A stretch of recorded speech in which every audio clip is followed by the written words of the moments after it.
sommes dans le cycle électoral et après l'élection présidentielle, il faut donner la possibilité au président qui est élu d'avoir vraiment la possibilité de l'accompagner dans le travail qu'il va faire au niveau de l'exécutif.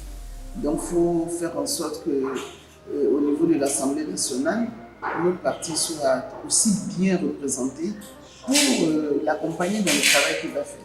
Donc c'est ça la motivation première. Pour ne pas laisser le président de la République avec une Assemblée nationale qui n'accompagne pas comme il se doit. Et donc la motivation première est là. Et donc après l'élection du président, on va à l'hémicycle pour l'aider dans tout ce qui est conteste, l'accompagner et accompagner la gouvernance. La population doit se dire, doit comprendre qu'il y a le président, il y a le gouvernement, et puis il y a les députés, il y a deux chambres, le député et le Sénat.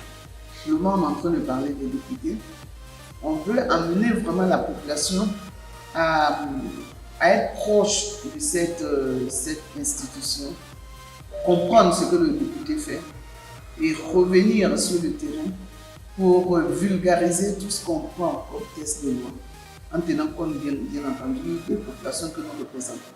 Parce que les députés sont la représentation du peuple au niveau de l'Assemblée. Donc tout ce qui va être pris comme disposition légale, il faut qu'on vienne expliquer pour que les gens se sentent proches de tout ce qu'on est en train de faire comme travail. Parce que ce n'est pas reposant, c'est un travail de réflexion, c'est un travail de représentation du peuple. Donc il faut être dans le peuple pour pouvoir le représenter. Il faut revenir dans le peuple pour leur expliquer ce que vous avez pu faire pour ce peuple-là.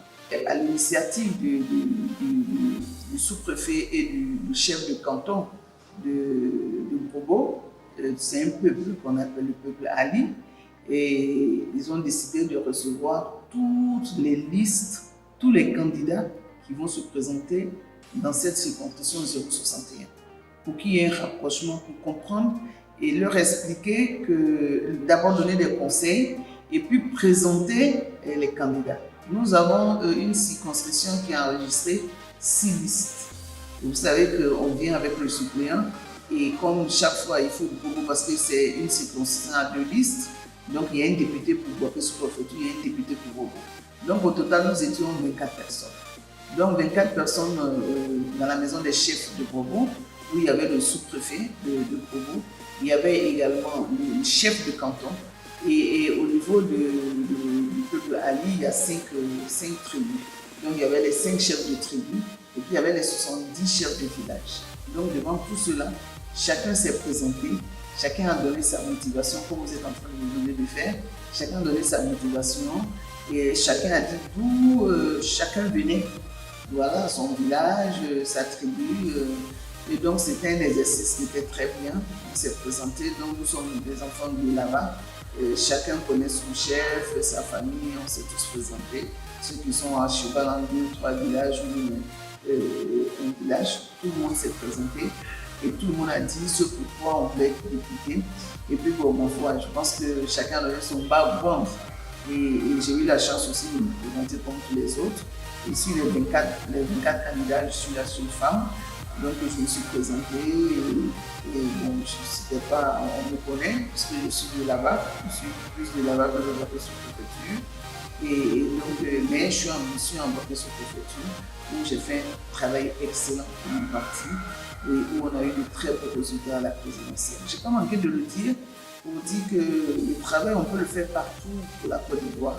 Surtout que l'Assemblée nationale, c'est le représentant de tout le monde. C'est-à-dire qu'on représente tout le peuple. Un député, ce n'est pas seulement un député d'Abidjan, il a même un député de Korogo, mais c'est vrai qu'il représente une circonscription. Et donc, on a fait un petit cours sympa. Et puis, ils ont beaucoup prié pour la paix. Ils ont beaucoup prié pour la paix. On les a remerciés aussi pour que les élections se fassent de façon pacifique parce que notre région a besoin d'avoir des élections pacifiques. On a besoin de développement, on a besoin de paix, on a besoin d'accompagnement, on a besoin de beaucoup de choses à réaliser par le gouvernement. Donc on a présenté tous ces aspects et donc je pense que nous sommes prêts pour aller à la phase de la campagne. Et prions Dieu que tout ce qui a été dit soit entendu par tout le monde, soit respecté par tout le monde, pour que les élections se fassent dans des conditions pacifiques et que le meilleur gagne.